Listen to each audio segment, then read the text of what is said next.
the line. When it comes to hill climbing like this, Petra, especially this profile, I think, with the two different climbs, that suits Petra's style.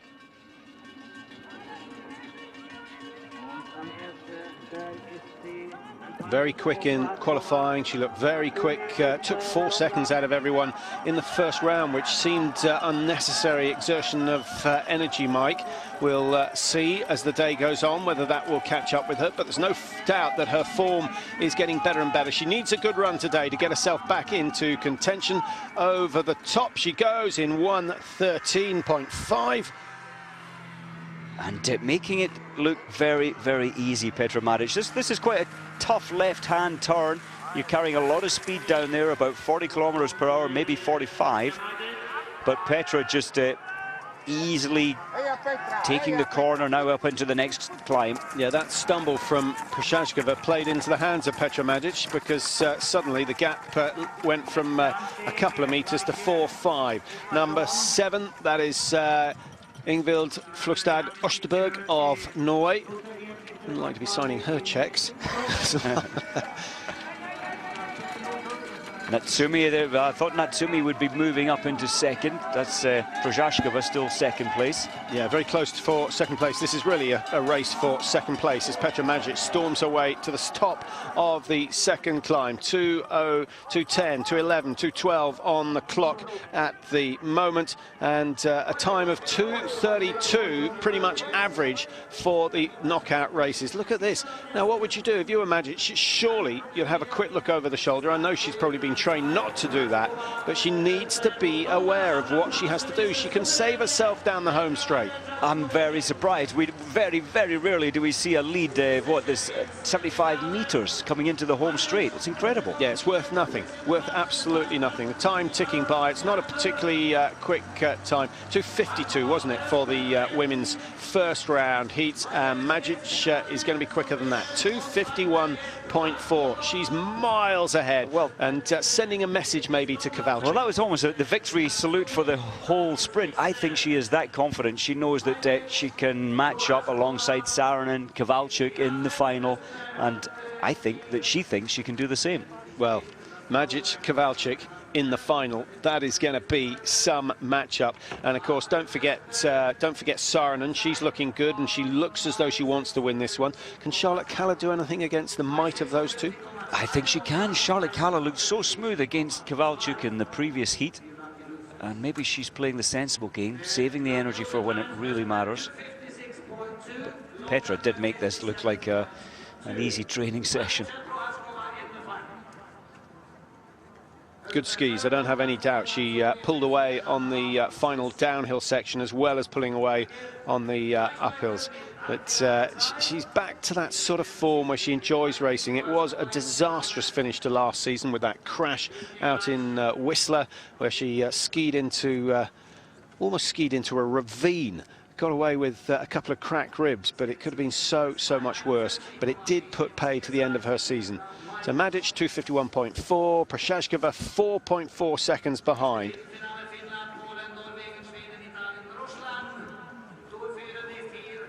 One more semi to go, obviously, with the women. 6 women qualified, and it's a very high-quality field indeed. Difficult to assess who's going to be knocked out of that one. They're looking for a time of around 2:54 to qualify, because although Maric was very quick, the rest of the field in that last semi were pretty slow. So we should effectively see 2 lucky losers come from this semi-final. We'll keep an eye on that. They need to all cross the line in under 2:55 to be sure. That's so true. Kowalczyk, well, she will be fully aware of how far ahead Petra Maric was. I wonder if that puts some doubt in her mind. Astrid Jakobsen from Norway. Of course, the world champion back in 2007 in Classic at the age of just 21. In fact, 20. Saarinen, Kowalczyk, Jakobsen, Kalla, Genuin, Ivanova. 6 of the best names over the last couple of seasons. There's Charlotte Kalla, former Tour winner. A good result today might just persuade her that she can win it again. She certainly looks confident and the way that Kalle has hit the first 2 races in Oberhof, I think she will be aiming certainly to be in the top 2 at the end of the Tour de Ski. Tough course, Mike, 1.2 kilometres. The very fact that there are no out-and-out sprinters in the Women's Tour and in the Women's World Cup, would that suggest to you that the distance is too long for the women in sprinting? I'm surprised that they didn't make it at least 200 metres shorter than the men. So the men and the women doing the same course today. I think a kilometre would have suited the women today, and it makes it that more dynamic sprint pace. But throughout the World Cup, those who are winning the sprints now are also winning the distance races. Bjørgen's capable of winning a sprint. She's capable of winning a 30. If they had a 50, she'd win that as well. So there is no. What I'm trying to say is there are no specialist sprinters in the Women's Tour, on the Women's Tour. I get what you mean. That is so true. When you look at the men's field with Petrikov, he is just all out-and-out sprinter, and Morilov really doesn't last the distance either. Petra Majic over the top of the hill in 1:13, and I can tell you that Kowalczyk is at least 2 seconds ahead at this stage. So a very, very determined start from Kowalczyk as well. Looking at Kowalczyk's qualifying time, 2:52. So she took that pretty conservatively. There's no doubt she's capable of faster. But look how much time Kowalczyk lost exiting the corner. She put the snowplow on. She lost her, what, 7-10 metre advantage, just like that. Yeah, that could be crucial come the second round. Away she goes on the second climb.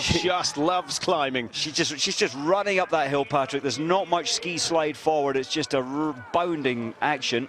Yeah, I wonder if she must do a fair bit of fell running in the summer months. I wonder what sort of level she's reached in that. And certainly lots of repetitions with your running shoes on, just bounding up steep slopes. I know that Kowalczyk does an awful lot of ski-bound training. 2:10 for Majic over the top, and Kowalczyk is roughly 3 seconds up on that margin. So this is a very quick heat indeed, everyone knowing that lucky loser spots are up for grabs. Kowalczyk again struggling to get round the corner. That could be her undoing against Majic. Saarinen just a little bit unsteady, but carries much better speed. Jakobsen in a good place, position to challenge under the banner in 2:30. And of course, we're looking for a time of under 2:55 for Kowalczyk is going to be there. Saarinen strong on the far side. Jakobsen on the near side for Norway. These three almost certainly going to go through. And struggling for the Russians is Julia Ivanova, but a lucky loser spot is still a possibility. 51, 52. 53. I think Ivanova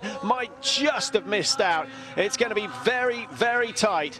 Lucky loser, Julia Ivanova has made it by 0.1 of a second. Saarinen is through, Jakobsen is through, Kowalczyk is through, Majic and Przejazkova, the only 2 qualifiers from heat number 1. They knew what they had to do. Patrick, there's going to be some final with Majic lined up against Kowalczyk. Of course, Saarinen technically much, much better on the descent back down into the stadium. And Kowalczyk now needs to be very careful in the final. She's losing so much time on exiting the corners and on the easy parts of this course. Yeah, a slower finish down the home straight. Majic didn't seem to be pushing herself out, but Kowalczyk was 2 or 3 seconds up coming over the summit of the second climb. So the downhill is proving absolutely crucial. And how many times have we said that over the last 3-4 seasons? We have another factor, of course, Kowalczyk not getting quite as much rest time as Majic, who was in the earlier heat. It's a small factor, but it's there as a factor. Certainly cannot be ignored. It's not going to be easy to get the lactate out of the legs before the women's final is held.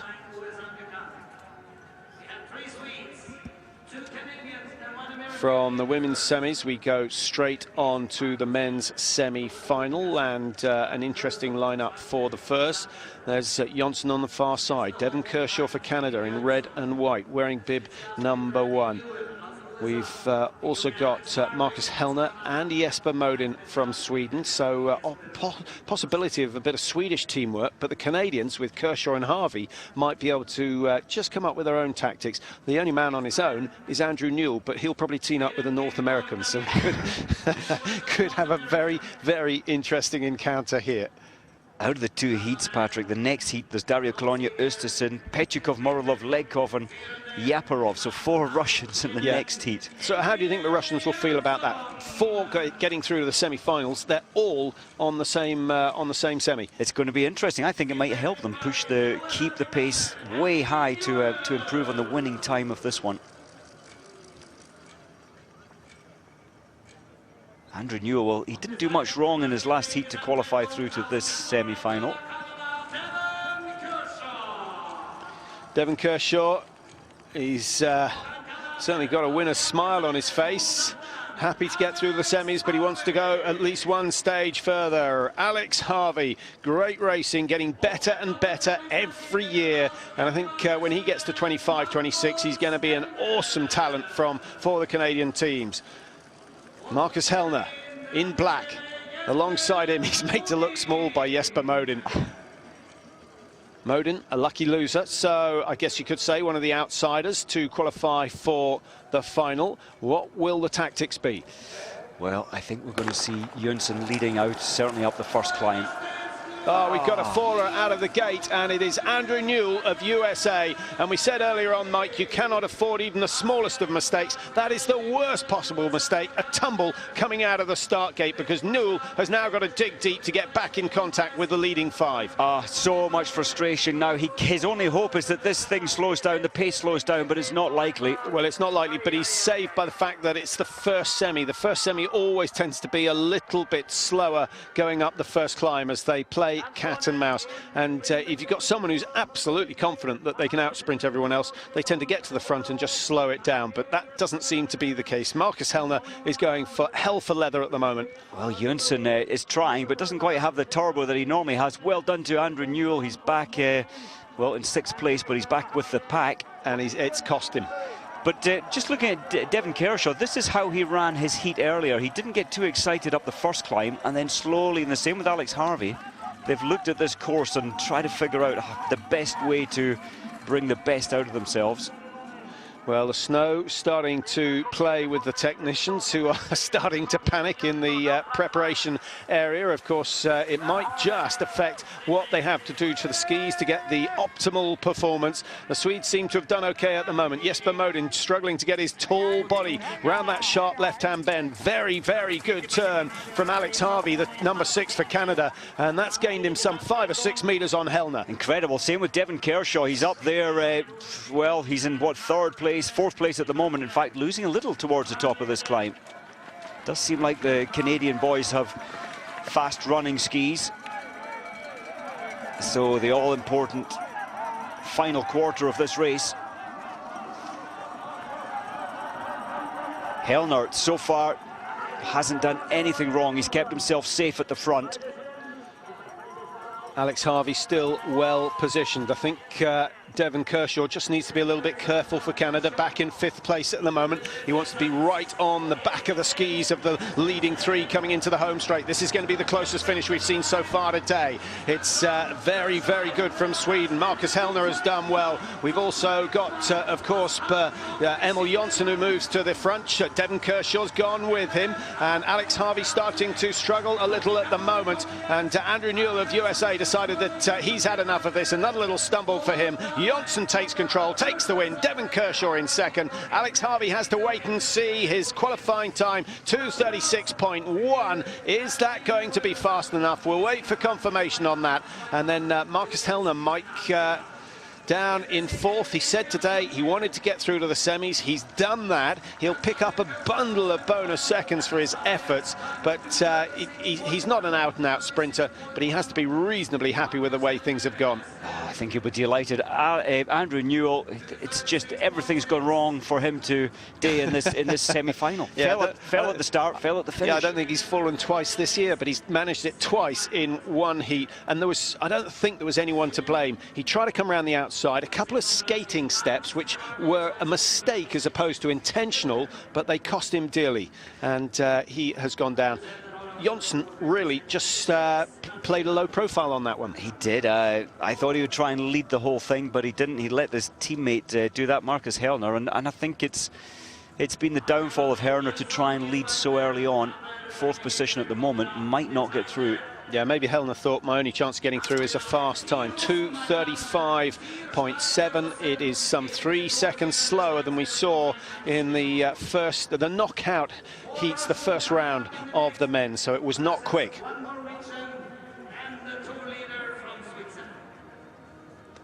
Beautiful setting.